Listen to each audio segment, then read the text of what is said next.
Okay, so here's the time frame of all the things that happened and where it started to go wrong with my recordings. First of all, I did a 2 hour long session where I answered question after question, and I got to halfway basically. And then a month later, I made another 2 hour session of answering questions, just question after question. And it was, it was good. It was okay. I rendered one part, the first part. Then for some reason, I lost all of the recorded video after that point. I have no idea. I don't remember actually what happened to it. I just know it was a stupid way of losing it. It was weird. So after I have like 2 hours, a bit less than 2 hours lost that I have to re-record right now, and that's sad because like I'm gonna give you bad answers. I'm gonna give you answers that aren't as funny and good as the first ones, but I'm gonna try anyway. I'm gonna just get into it. Hope this is actually a couple of months later, even still. Like, are you serious? This is 4 months later.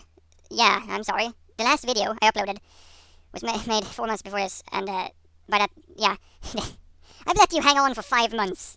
That's kind of sad. Anyway, so I'm just gonna get into this because you asked questions, you need answers. So this is the question I just answered. I'm gonna go up. It's too far, and then I'm gonna answer that question. Odd Dust asks,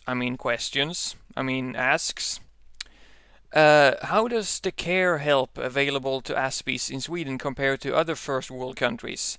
As I assume the help available in third world countries to be quite poor, do you feel Sweden is a more difficult place to live in for an Aspie given the cultural importance on fitting in comparison to say the US? Does it help you in communicating or being around people who know that you have Asperger's? Why or why not? That's a lot of questions, and it's a very simple way of answering it, just by telling the story that I found out that I had Asperger's, got sent to a doctor, rather I got sent to a doctor. He was like, maybe you have Asperger's, did the tests, and got the diagnosis all within 2 months. After that, they sent me to the rehabilitation place or habilitation place, and they asked, like, is there anything you need? Do you like? We know you have memory problems. Do you need a handy computer thing? Do you need things to sleep better because you have problems with fabric on your skin? They asked, what do you need? Can we give you something that helps you? It was very like an open conversation about what I needed. I didn't actually think I needed anything, so I just turned everything down. But I do know that there are some things that can help Aspies. And what I did tell them though is what I need is I feel uncomfortable taking a bus to work because I don't like buses, and they really tried at least helping me get around that, helping me get through it, helping me find different ways like cars. We didn't really find a solution then, but still. So they were really good on that. And the people on my work now, the work I have now, they all know I have Asperger's. I keep telling them because I can educate them in what Asperger's is. That's what I do, and they like it because they're like, I didn't know that, and they're nice to me. It's very, very nice. It's Sweden is a horrible place when it comes to actually caring about other people, but they are very good with politeness and PC-ness and all that, so you don't have to worry about any of that. That might have been a bit mean, but whatever. I don't care. I'm mean. Anyway, next question. I don't know how it. Also, I don't know how it compares to other countries because I not lived in other countries. And Oddust again asks, how important is eye contact in Sweden? Because I'm crap at that. Yeah, I think I mentioned that people in Sweden, they don't have eye contact. It's like we don't care. We don't want eye contact. We try not to do eye contact. Unless of course, you're talking 2 on 2 or 1 on 1. But on the streets, you normally don't. So, sometimes it happens, but they'll rather not. There you go. That's a tiny Q. Keversuk Asks, I should put the mouse here so you can see what I'm looking at. Asks, I have to ask a silly one. Sorry, smiley face. Lots of deep questions here on the comments. So here's the idiot relief. What would your porn star name be? You know how this goes. First name is the name of your first pet. Surname is the name of the road or street you grew up on. That's not how I make my porn name. My real porn name is Rusty Cox. But my first pet was called Smulan. Was called a hamster, a dwarf hamster. Smulan means like breadcrumb. And the name of this road I grew up on was Furedalsvägen. So it would be Smulan Furedalsvägen. So that's not a very good name, is it?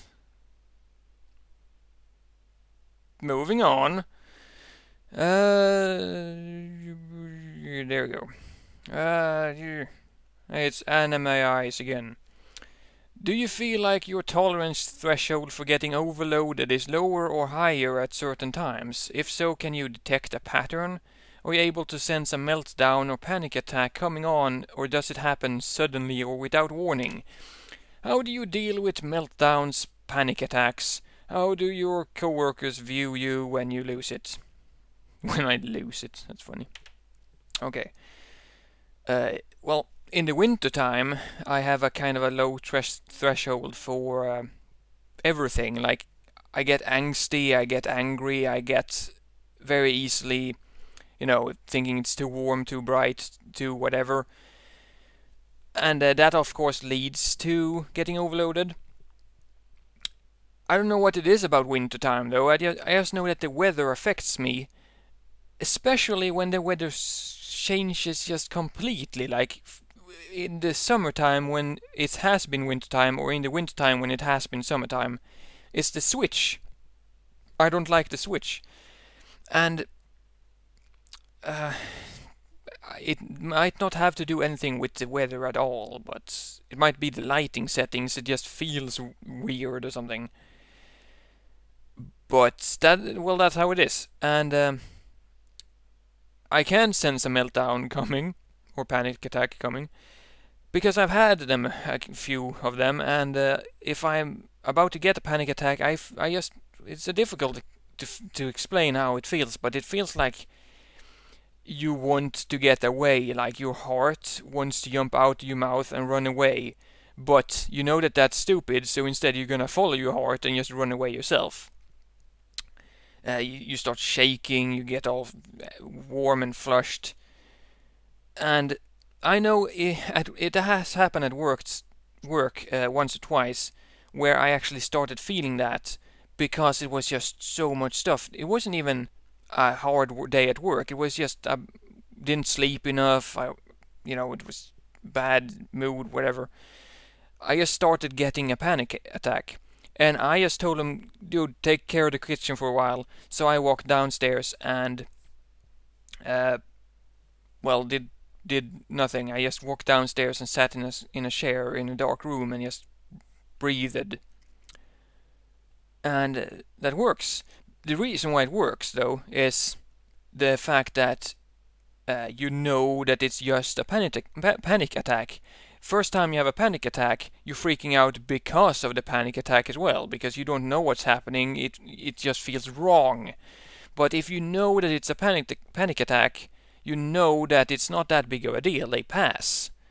And you know that you can stop it if you just calm yourself down again, because it's just getting worked up too much.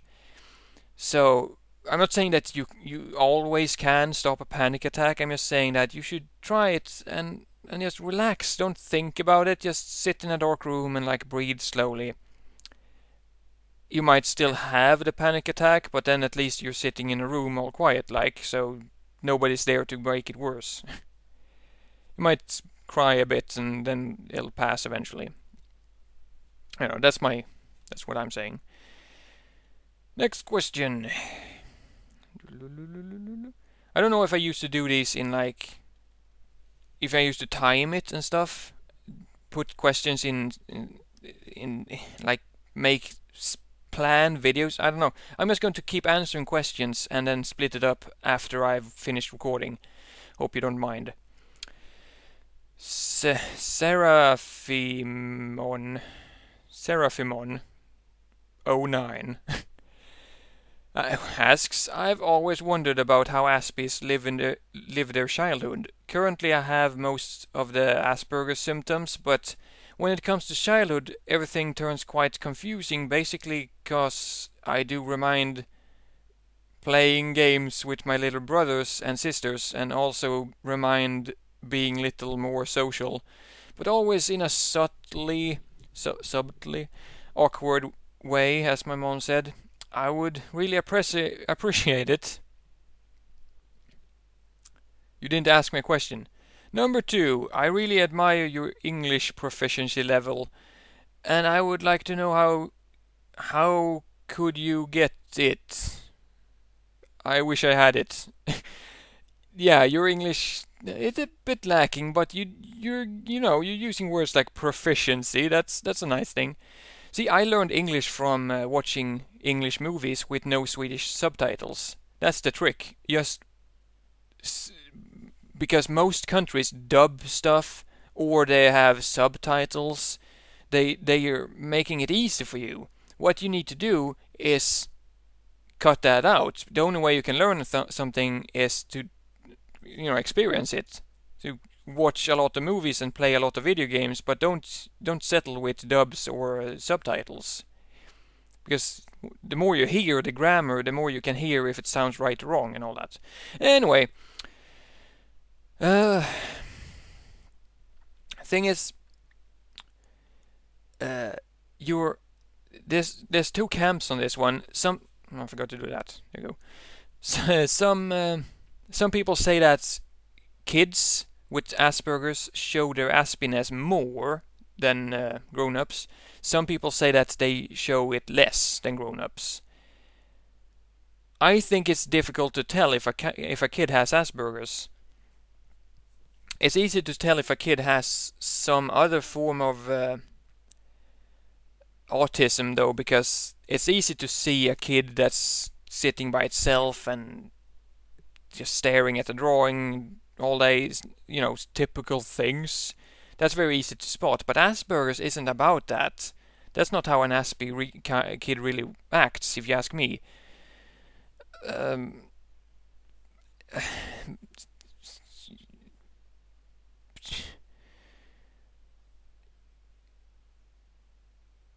Also, you're not asking a question. I don't really know what you want to know there. But